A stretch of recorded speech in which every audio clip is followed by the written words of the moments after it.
رمضان میں روزے، روزے میں پیاس، پیاس میں خوشی، خوشی ہے رحمان کی رحمت۔ آج ہم روزوں کی فرضیت کے حوالے سے دیکھیں گے۔ سب سے پہلے روزے کا لغوی مفہوم۔ الصوم روزے کے لیے اسلامی اصطلاح کا نام ہے۔ عربی زبان میں اسے الصوم کہا جاتا ہے۔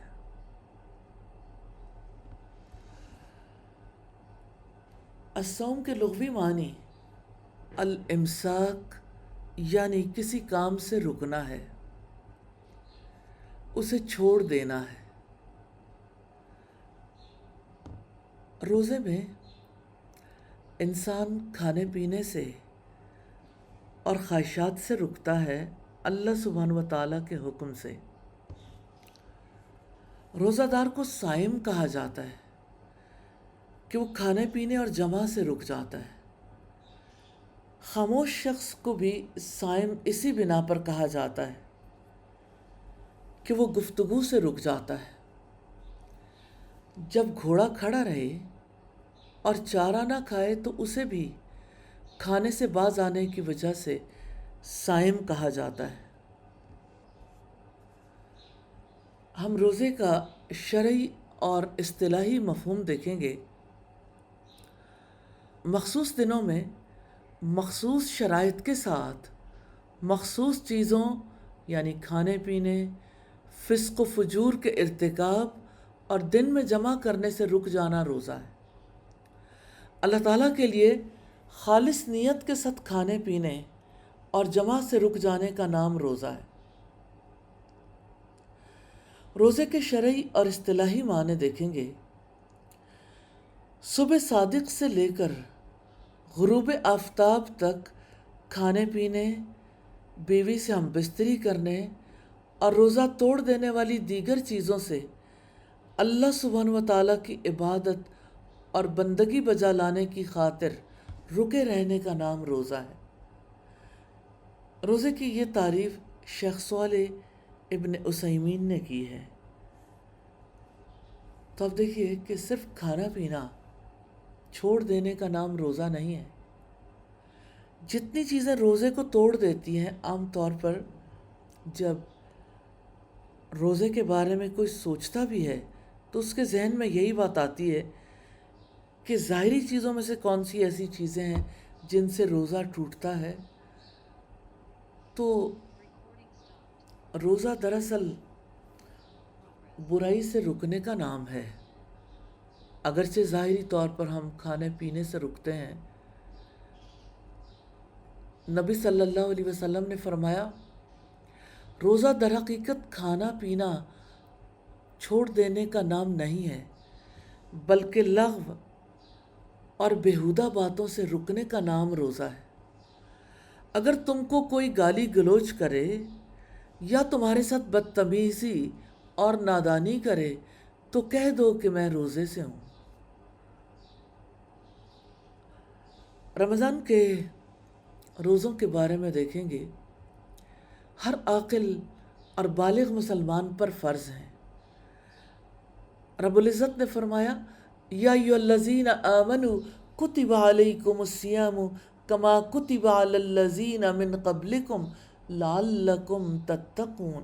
اے لوگو جو ایمان لائے ہو، تم پر روزہ رکھنا فرض کر دیا گیا جیسے ان لوگوں پر فرض کیا گیا تھا جو تم سے پہلے تھے، تاکہ تم بچ جاؤ۔ اللہ سبحانہ و تعالیٰ کا حتمی حکم ہے کہ رمضان آنے پر روزہ رکھیں، جیسا کہ فرمایا، شہر رمضان الذی انزل فیہ القرآن ھدی للناس وبینات من الھدی والفرقان فمن شہد منکم الشہر فلیصمہ۔ رمضان کا مہینہ وہ ہے جس میں قرآن نازل کیا گیا، جو انسانوں کے لیے ہدایت ہے اور ہدایت کی اور حق اور باطل کا فرق کرنے کی واضح دلیلیں ہیں۔ تو تم میں سے جو کوئی اس مہینے میں حاضر ہو تو وہ اس کے روزے رکھے۔ آپ الفاظ پر غور کیجئے گا، فمن شہد منکم الشہر، کوئی مستثنا نہیں ہے، جو بھی اس مہینے کو پائے فلیصمہ، اس پر لازم ہے کہ روزے رکھیں۔ اللہ تعالیٰ کا حتمی حکم ہے کہ رمضان آنے پر روزہ رکھیں۔ حافظ ابن کثیر رحمہ اللہ اس آیت کی تفسیر لکھتے ہیں کہ اس آیت کریمہ میں حتمی حکم ہے کہ رمضان کے داخل ہو جانے پر جو شخص اپنی بستی میں مقیم، بیماری سے محفوظ، صحیح سالم ہو، وہ قطعی طور پر روزہ رکھے۔ اللہ سبحانہ و تعالیٰ کا حتمی حکم ہے کہ رمضان آنے پر روزہ رکھیں۔ ایک بدو پریشان حال، بکھرے ہوئے بال لیے رسول اللہ کی خدمت میں حاضر ہوا۔ اس نے نبی صلی اللہ علیہ وسلم سے جو سوالات کیے ان میں یہ سوال بھی تھا، اخبرنی ما فرض اللہ علیہ من الصیام، یہ بتائیے اللہ تعالیٰ نے مجھ پر کتنے روزے فرض کیے ہیں۔ آپ صلی اللہ علیہ وسلم نے فرمایا، شہر رمضان الا ان تتطوع شیئا، رمضان کے مہینے کے یہ اور بات ہے کہ تم خود اپنے طور پر کچھ نفلی روزے اور بھی رکھ لو۔ اس حدیث سے بھی رمضان کے روزوں کی فضیلت ثابت ہوتی ہے۔ روزہ ارکان اسلام میں سے ایک ہے۔ نبی صلی اللہ علیہ وسلم کی احادیث میں روزہ کو اسلام کے 5 بنیادی ارکان میں سے ایک رکن کا درجہ دیا گیا ہے، جیسا کہ سیدنا عبداللہ ابن عمر سے روایت ہے کہ رسول اللہ صلی اللہ علیہ وسلم نے فرمایا، الاسلام علی 5، شہادتی اللہ الہ الا اللہ وان محمدا رسول اللہ واقام الصلاة وایتاء الزکاة والحج وصوم رمضان۔ اسلام کی بنیاد 5 چیزوں پر قائم کی گئی ہے۔ اول، گواہی دینا کہ اللہ تعالیٰ کے سوا کوئی معبود نہیں، اور بے شک محمد صلی اللہ علیہ وسلم اللہ سبحانہ و تعالیٰ کے سچے رسول ہیں، اور نماز قائم کرنا، اور زکوٰۃ ادا کرنا، اور حج کرنا، اور رمضان کے روزے رکھنا۔ یہ بخاری کی 8 اور مسلم کی 111 نمبر روایت ہے۔ اس سے پتہ چلتا ہے کہ روزہ ارکان اسلام میں سے ایک اہم رکن ہے۔ پھر روزے کے بارے میں یہ بھی جان لیجئے، روزہ پہلی امتوں پر بھی فرض تھا۔ روزہ ایک ایسی عبادت ہے جس کو اللہ سبحانہ و تعالیٰ نے پچھلے ادیان میں بھی فرض کیا تھا، جیسا کہ رب العزت کا ارشاد ہے، یا ایھا الذین آمنوا کتب علیکم الصیام کما کتب علی الذین من قبلکم، اے ایمان والو تم پر روزے فرض کیے گئے جس طرح تم سے پہلے لوگوں پر کیے گئے تھے، تاکہ تم تقوی اختیار کرو۔ تو روزے پہلی امتوں پر بھی فرض تھے۔ اس آیت سے یہ واضح ہوتا ہے کہ روزہ تمام ادیان اور مذاہب میں فرض تھا، اور یہ بات واضح طور پر معلوم نہیں کہ آخری 3 ادیان سے پہلے لوگ روزہ کیسے رکھتے تھے۔ یہود و نصارہ مقررہ اوقات میں مخصوص طریقوں کے ساتھ روزہ رکھتے تھے۔ اگر ہم یہ دیکھنا چاہیں کہ روزہ کیسے فرض ہوا تو اسلام میں روزے کی فرضیت مرحلہ وار ہے۔ اللہ سبحانہ و تعالیٰ نے اپنی حکمت سے مرحلہ وار روزوں کو فرض کیا ہے۔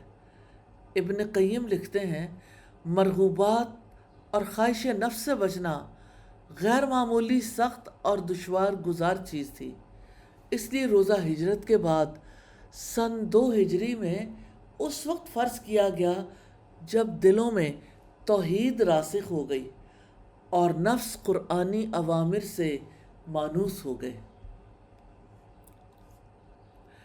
تو ہم پہلا مرحلہ دیکھیں گے۔ نبی کریم صلی اللہ علیہ وسلم کو ہر مہینے میں 3 دن روزہ رکھنے کا حکم دیا گیا۔ اب بھی روزہ رکھتے تھے، صحابہ کرام بھی یہ روزہ رکھنے کا حکم دیتے تھے، یہاں تک کہ روزہ رکھنا آسان ہو گیا۔ سیدہ معاذہ العدویہ سے روایت ہے، انہوں نے ام المومنین سیدہ عائشہ صدیقہ سے پوچھا کہ کیا رسول اللہ ہر ماہ 3 روزے رکھتے تھے؟ انہوں نے کہا جی ہاں۔ پھر پوچھا کہ کن دنوں میں روزہ رکھتے تھے؟ انہوں نے کہا لم یکن یبالی من ای ایام الشہر یصوم، کچھ پرواہ نہیں کرتے تھے، کسی بھی دن روزہ رکھ لیتے تھے۔ اور دوسرا مرحلہ ہے جب رسول اللہ صلی اللہ علیہ وسلم ہجرت کر کے مدینہ تشریف لائے تو یہودیوں کو عاشورہ کا روزہ رکھتے ہوئے پایا۔ چنانچہ آپ نے ان یہودیوں سے پوچھا تو انہوں نے کہا اللہ تعالیٰ نے موسیٰ علیہ السلام اور ان کی قوم بنی اسرائیل کو فرعون سے اسی دن نجات دی تھی، تو ہم شکرانے کے طور پر اللہ تعالیٰ کے لیے روزہ رکھتے ہیں۔ چنانچہ نبی صلی اللہ علیہ وسلم نے فرمایا موسیٰ علیہ السلام سے ہمارا تعلق تم سے زیادہ ہے اور ہم اس کے زیادہ حقدار ہیں۔ تو رسول اللہ نے بھی عاشورہ کا روزہ رکھا اور مسلمانوں کو بھی اس دن روزہ رکھنے کا حکم دیا۔ سیدنا جابر بن سمرہ سے روایت ہے کان رسول اللہ صلی اللہ علیہ وسلم یأمرنا بصیام یوم عاشورہ و یحثنا علیہ ویتعہدنا عنده فلما فرض رمضان لم یأمرنا ولم ینہانا ولم یتعہدنا عنده۔ نبی صلی اللہ علیہ وسلم نے عاشورہ کے دن روزہ رکھنے کا حکم فرمایا اور صحابہ کرام کو اس پر آمادہ کرتے تھے، اس کا اہتمام کرتے تھے۔ تو جب رمضان کے روزے فرض کیے گئے پھر نہ آپ نے اس کا حکم دیا، نہ اس سے منع کیا، نہ اس کا اہتمام کیا۔ اسی طرح سیدنا عمر سے روایت ہے صام النبی صلی اللہ علیہ وسلم عاشورہ وامر بصیامہ فلما فرض رمضان ترک وکان عبد اللہ لا یصومہ الا ان یوافق صومہ۔ رسول اللہ نے یوم عاشورہ کا روزہ رکھا تھا اور آپ نے اس کے رکھنے کا صحابہ کو ابتدائی اسلام میں حکم دیا تھا۔ جب ماہ رمضان کے روزے فرض ہو گئے تو عاشورہ کا روزہ بطور فرض چھوڑ دیا گیا تھا۔ سیدنا عبداللہ ابن عمر عاشورہ کا روزہ نہیں رکھتے تھے، مگر جب ان کے روزے کا دن ہی یوم عاشورہ آن پڑتا تھا۔ ام المومنین سیدہ عائشہ نے فرمایا قریش زمانہ جاہلیت سے عاشورہ کا روزہ رکھتے تھے، پھر رسول اللہ نے بھی اس دن روزہ رکھنے کا حکم دیا یہاں تک کہ رمضان کے روزے فرض ہو گئے۔ پھر آپ نے فرمایا من شاء فلیصم ہو ومن شاء افطر، جس کا جی چاہے یوم عاشورہ کا روزہ رکھے اور جس کا جی چاہے نہ رکھے۔ اور مرحلہ وار فرضیت کا تیسرا مرحلہ ہے، یعنی رمضان کے روزے فرض کر دیے گئے۔ ابتدا میں روزہ رکھنا فرض نہیں تھا بلکہ اختیاری تھا، جو چاہے رکھے اور جو چاہے نہ رکھے، اس کے بدلے ایک مسکین کو کھانا کھلا دے۔ ہاں، روزہ رکھنا بہتر اور افضل تھا، جیسا کہ رب العزت نے فرمایا وَأَن تَصُومُوا خَيْرٌ لَكُمْ إِن كُنتُمْ تَعْلَمُونَ، اور یہ کہ تم روزہ رکھو تمہارے لیے بہتر ہے اگر تم جانتے ہو۔ سیدنا سلمہ بن اکوع نے بیان کیا کہ جب یہ آیت نازل ہوئی وَعَلَى الَّذِينَ يُطِيقُونَهُ فِدْيَةٌ طَعَامُ مِسْكِينٍ، اور جو لوگ روزہ رکھنے کی طاقت رکھتے ہوں اور روزے کے بدلے میں ایک مسکین کو کھانا کھلا دیں، تو جس کا جی چاہتا تھا روزہ چھوڑ دیتا تھا اور اس کے بدلے میں فدیہ دے دیتا تھا، یہاں تک کہ اس کے بعد والی آیت نازل ہوئی اور اس نے پہلی آیت کو منسوخ کر دیا۔ چوتھا مرحلہ ہے، بالآخر یہ آیت نازل ہوئی شہر رمضان الذی انزل فیہ القرآن ہدی للناس وبینات من الہدی والفرقان فمن شہد منکم الشہر فلیصمہ۔ تو رمضان کا مہینہ وہ ہے جس میں قرآن نازل کیا گیا، جو انسانوں کے لیے ہدایت کی اور حق اور باطل کا فرق کرنے کی واضح دلیلیں ہیں۔ تو تم میں سے جو کوئی اس مہینے میں حاضر ہو تو وہ اس کے روزے رکھے۔ سورہ البقرہ کی یہ آیت شعبان 2 ہجری بروز سوموار نازل ہوئی۔ اس آیت میں روزہ رکھنے اور نہ رکھنے کے اختیار کو ختم کرتے ہوئے رمضان کا روزہ ہر مسلمان عاقل بالغ قادر کے اوپر فرض ہو گیا، اور روزے کے اس مسکین کو کھانا کھلانے کی رخصت مقیم عاقل بالغ اور قادر کے لیے منسوخ ہو گئی۔ ہاں البتہ بوڑھے اور اس بیمار شخص کے لیے یہ رخصت برقرار ہے جس کی شفا کی کوئی امید نہیں ہوتی۔ الحمدللہ ہم نے روزے کی فضیلت کو دیکھا۔ اللہ سبحانہ و تعالیٰ سے دعا ہے کہ ہمیں سوسائٹی میں روزوں کو عام کرنے کے لیے اس کی توفیق عطا فرمائے کہ ہم ایک سچا اور صحیح میسج دے سکیں۔ آمین ثم آمین۔ ہمیں رمضان کے روزوں کے حوالے سے کچھ اہم باتیں دیکھنی ہیں، جن میں سے پہلی اہم بات ہے روزے کی فرضیت۔ روزہ کیسے فرض ہوا تھا؟ روزے کی فرضیت کی صورتیں کون کون سی ہیں؟ پہلی بات تو یہ ہے کہ ابتدائی مرحلے پر مسلمانوں پر نماز عشاء کے بعد سے یا سونے کے وقت سے لے کر اگلے دن سورج غروب ہونے تک روزہ رکھنا فرض تھا، اور مسلمان اس کی وجہ سے بہت مشقت محسوس کرنے لگے، تو اللہ تعالیٰ نے ان پر مہربانی کرتے ہوئے طلوع صبح صادق سے غروب آفتاب تک روزہ رکھنا فرض قرار دیا۔ اب تک روزہ رکھنے کی یہی صورت ہے۔ ابتدائی مرحلے میں محمد صلی اللہ علیہ وسلم کے صحابہ جب روزے سے ہوتے تو کوئی روزہ دار افطار سے پہلے سو بھی جاتا تھا، افطار کا وقت آ کر گزر جاتا، پھر اس رات میں بھی اور آنے والے دن میں بھی انہیں کھانے پینے کی اجازت نہیں تھی، یہاں تک کہ پھر شام ہو جاتی۔ سیدہ قیس بن سرمہ انصاری بھی روزے سے تھے۔ جب افطار کا وقت ہوا وہ اپنی بیوی کے پاس ہے، ان سے پوچھا تمہارے پاس کچھ کھانا ہے؟ انہوں نے کہا نہیں ہے، لیکن میں جا کر کہیں سے لاتی ہوں۔ انہوں نے دن بھر کام کیا تھا، اس لیے آنکھ لگ گئی۔ جب بیوی واپس ہوئیں اور انہیں سوتے ہوئے دیکھا تو فرمایا افسوس تم محروم ہی رہے۔ دوسرے دن وہ دوپہر کو بے ہوش ہو گئے۔ جب اس کا ذکر نبی صلی اللہ علیہ وسلم کے پاس کیا گیا تو یہ آیت نازل ہوئی احل لکم لیلۃ الصیام الرفث الی نسائکم، حلال کر دیا گیا تمہارے لیے رمضان کی راتوں میں اپنی بیویوں سے صحبت کرنا۔ اس پر صحابہ بہت خوش ہوئے اور یہ آیت نازل ہوئی وَكُلُوا وَاشْرَبُوا حَتَّى يَتَبَيَّنَ لَكُمُ الْخَيْطُ الْأَبْيَضُ مِنَ الْخَيْطِ الْأَسْوَدِ مِنَ الْفَجْرِ، اور کھاؤ اور پیو یہاں تک کہ تمہارے لیے سیاہ دھاگے سے فجر کا سفید دھاگا خوب ظاہر ہو جائے۔ ہمیں یہ دیکھنا ہے کہ روزے کب فرض ہوئے۔ رمضان المبارک کے روزے شعبان 2 ہجری میں فرض کیے گئے تھے۔ نبی صلی اللہ علیہ وسلم نے اپنی حیات مبارکہ میں 9 سال روزے رکھے۔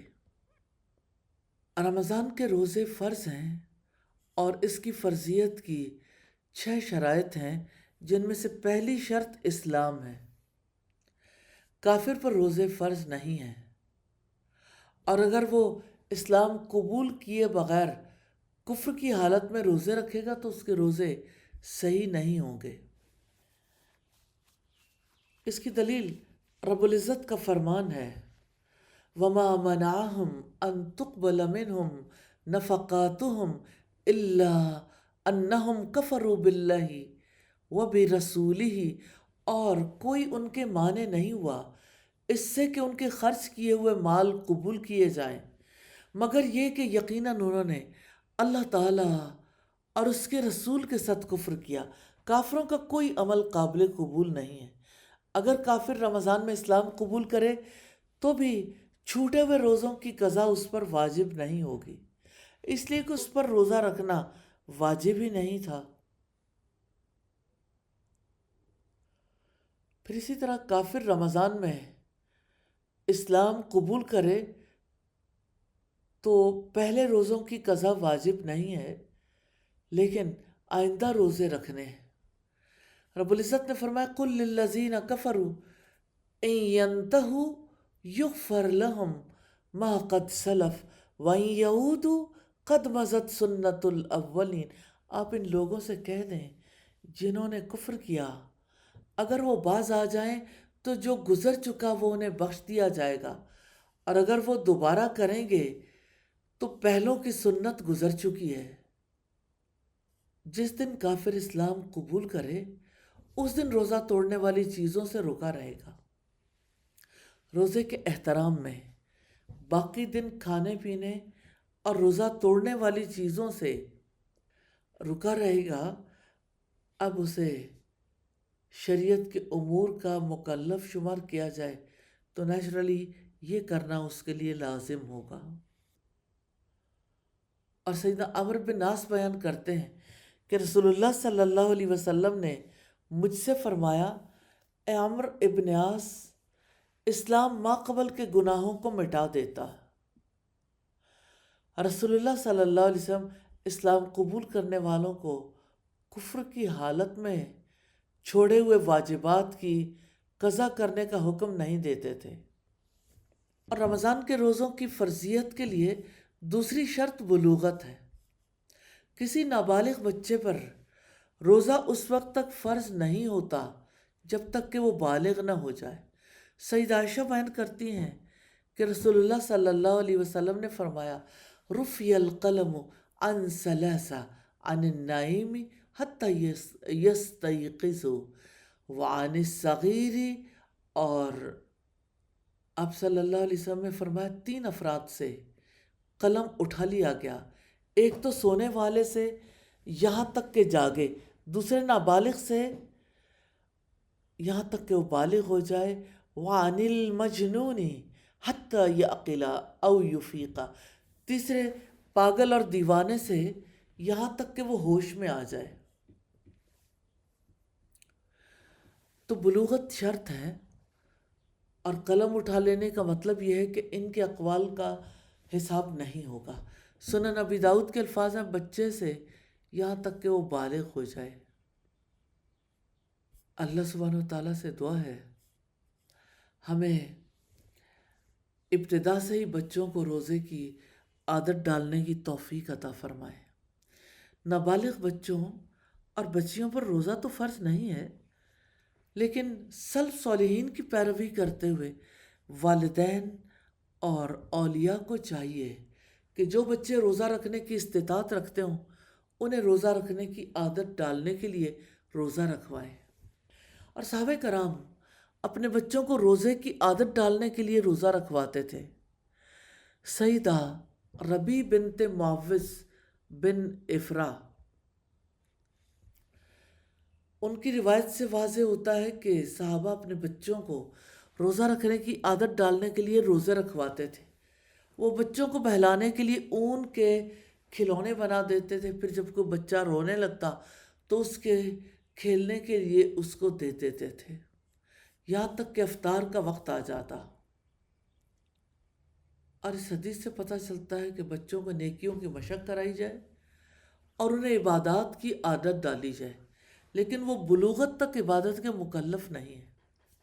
اور بلوغت کی پہچان یہ ہے کہ ان 3 میں سے کوئی ایک علامت ان میں پائی جائے، نیند یا بیداری میں منی کا نکلنا، زیر ناف بال اگنا، 15 سال کی عمر کو پہنچنا، بلوغت کی یہ 3 علامات لڑکوں اور لڑکیوں کے لیے مشترک ہیں۔ لڑکیوں کے لیے ان 3 علامات کے علاوہ ایک چوتھی علامت خون حیض کا آنا بھی ہے۔ اسی طرح رمضان کے روزوں کی فرضیت کے لیے تیسری شرط عقل ہے۔ مجنون پر روزہ فرض نہیں، کیونکہ مجنون شخص نیت نہیں کر سکتا، اور نیت کے بغیر عبادت درست نہیں ہے۔ رسول اللہ صلی اللہ علیہ وسلم نے فرمایا، انما الاعمال بالنیات وانما لکل امرئ ما نوی۔ اعمال کا مدار نیتوں پر ہے، اور ہر آدمی کو اس کی نیت ہی کے مطابق اجر ملے گا۔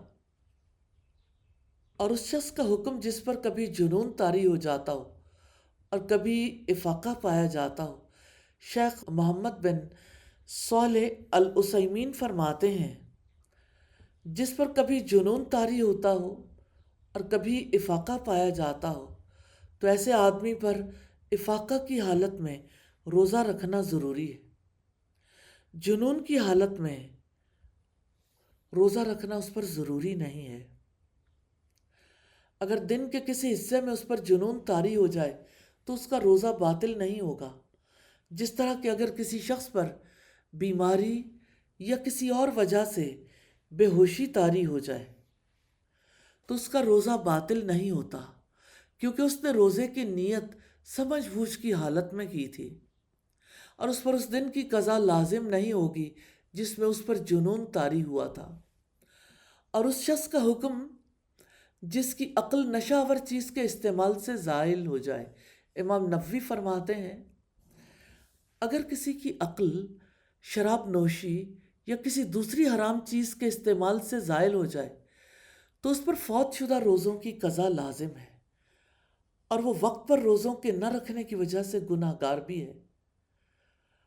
اور جہاں تک استطاعت کا تعلق ہے، رمضان کے روزوں کی فرضیت کے لیے چوتھی شرط ہے، جو شخص بیماری یا کسی اور عذر کی وجہ سے روزے رکھنے سے عاجز ہو، اس پر اس حال میں رمضان کے روزے فرض نہیں ہیں، لیکن استطاعت ہونے پر ان روزوں کی قضا ہے۔ اور استطاعت کیا ہے؟ وَمَنْ كَانَ مَرِيضًا أَوْ عَلَىٰ سَفَرٍ فَعِدَّةٌ مِّنْ أَيَّامٍ أُخَرَ۔ اور جو کوئی بیمار ہو یا کسی سفر پر ہو تو دوسرے دنوں سے تعداد پوری کرنا ہے، اور ایسے بوڑھے شخص سے روزہ یا روزے کا کفارہ ساقط ہوگا جو تمیز کی صلاحیت کھو چکا ہے۔ اور جو شخص کبھی تمیز کر لیتا ہو اور کبھی نہ کر پاتا ہو تو تمیز کی حالت میں اس پر روزہ واجب ہوگا، ورنہ نہیں۔ اور نماز کا حکم روزے جیسا ہے، اور دائمی مریض سے بھی روزہ ساقط ہے جس کی شفا یابی کی توقع نہ کی جا سکے، کیونکہ یہ حکماً استطاعت نہ رکھنے والا قرار پائے گا، جبکہ روزہ کے لیے استطاعت کا ہونا ضروری ہے۔ فرمایا فَاتَّقُوا اللَّهَ مَا اسْتَطَعْتُمْ، سو جتنی تم استطاعت رکھتے ہو اللہ تعالیٰ سے ڈرتے رہو۔ اور ماہ رمضان کے روزوں کی فرضیت کے لیے 5ویں شرط اقامت ہے۔ مسافر کے لیے روزوں کی رخصت ہے، لیکن اس پر ان روزوں کی قضا فرض ہے۔ رب العزت کا فرمان ہے، وَمَنْ كَانَ مَرِيضًا أَوْ عَلَىٰ سَفَرٍ فَعِدَّةٌ مِّنْ أَيَّامٍ أُخَرَ۔ اور جو کوئی بیمار ہو یا کسی سفر پر ہو تو دوسرے دنوں سے تعداد پوری کرنا ہے۔ شیخ ابن عثیمین لکھتے ہیں، امت کا اس بات پر اتفاق ہے کہ مسافر کے لیے روزہ رکھنا جائز ہے، چاہے وہ روزہ رکھنے پر قادر ہو یا نہ ہو، چاہے اس پر روزہ رکھنا مشکل ہو یا نہ ہو، خواہ وہ سایہ اور پانی میں سفر کرنے والا ہو اور اس کے ساتھ اس کا خادم بھی ہو، بہر صورت اسے روزہ نہ رکھنے اور نمازیں قصر پڑھنے کی اجازت ہے۔ اور خواتین کا حیض اور نفاس سے پاک ہونا یہ 6ٹھی شرط ہے رمضان کے روزوں کی فرضیت کے لیے۔ روزے کی فرضیت کی شرائط کا خلاصہ ہے، علامہ ابن رشد فرماتے ہیں ہر عاقل اور بالغ بیماری سے محفوظ، اپنے شہر میں موجود اور حیض سے خالی عورت پر روزوں کا رکھنا واجب ہے، اور ان افراد کے لیے ترک صیام کی کوئی گنجائش نہیں ہے، اس میں کسی کا کوئی اختلاف نہیں ہے۔ ہمیں یہ بھی دیکھنا ہے کہ روزے کی فرضیت کی شرائط کا خلاصہ کیا ہے۔ تو جن مردوں اور عورتوں میں یہ 6 شرائط موجود ہوں ان پر رمضان کے روزے فرض ہیں، اور جن میں یہ شرائط نہ ہوں ان پر رمضان کے روزے فرض نہیں ہیں۔ تو روزے کی فرضیت کی شرائط کا خلاصہ ہے، اللہ تعالیٰ کا دین حکمت اور رحمت پر مبنی ہے، جس میں ہر ایک کا لحاظ رکھتے ہوئے احکامات دیے گئے تاکہ ہر کوئی خوش دلی کے ساتھ ان کی اطاعت کر سکے۔ اللہ سبحانہ و تعالیٰ سے دعا ہے ہمیں اپنی اطاعت کرنے اور نافرمانیوں سے بچنے کی توفیق عطا فرمائے، آمین ثم آمین۔ اب ایک اور بات دیکھنی ہے کہ رمضان کے روزوں کی فرضیت کا انکار کرنے والے کا کیا حکم ہے۔ شیخ محمد بن صالح آل عثیمین فرماتے ہیں رمضان کے روزوں کی فرضیت پر مسلمانوں کا قطعی اجماع ہے، جس کا دین اسلام سے ہونا بدیہی طور پر معلوم ہے۔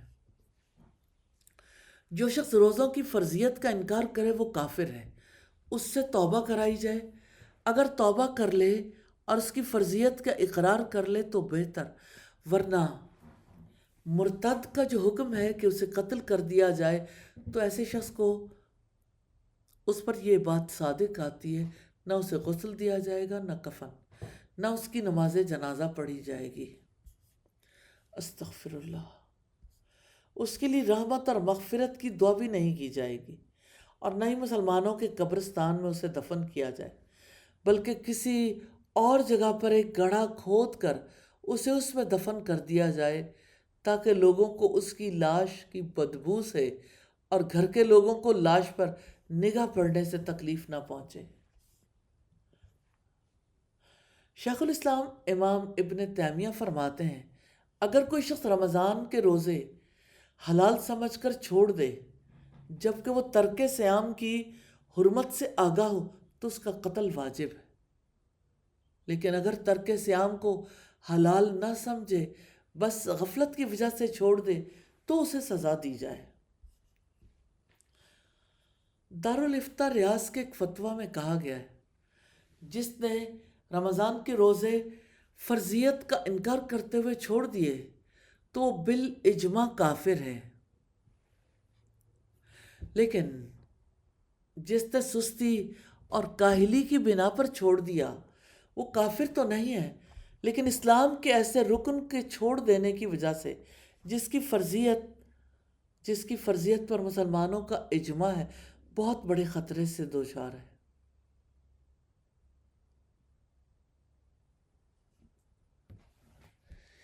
ایک بات بڑی امپورٹنٹ ہے،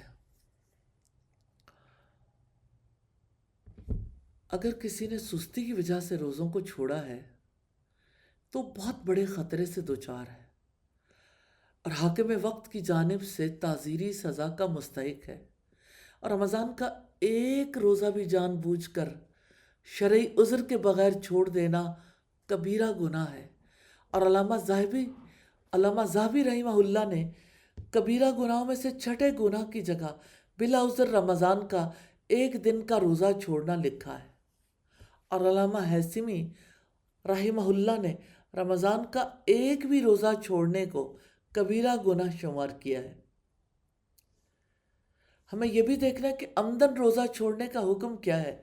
سیدنا ابو امامہ باہلی سے مروی ہے نبی صلی اللہ علیہ وسلم کو میں نے یہ فرماتے سنا، میں سویا ہوا تھا تو 2 شخص آئے، یعنی فرشتے، وہ مجھے اپنے ساتھ ایک پہاڑ پر لے گئے، کہنے لگے اوپر چڑھیں، میں نے کہا میں تو ایسا نہیں کر سکتا، وہ کہنے لگے ہم آپ کے لیے یہ سفر آسان کر دیتے ہیں، اور جب میں چڑھ گیا اور پہاڑ کے اوپر گیا تو کیا سنتا ہوں، سخت چیخ و پکار ہے۔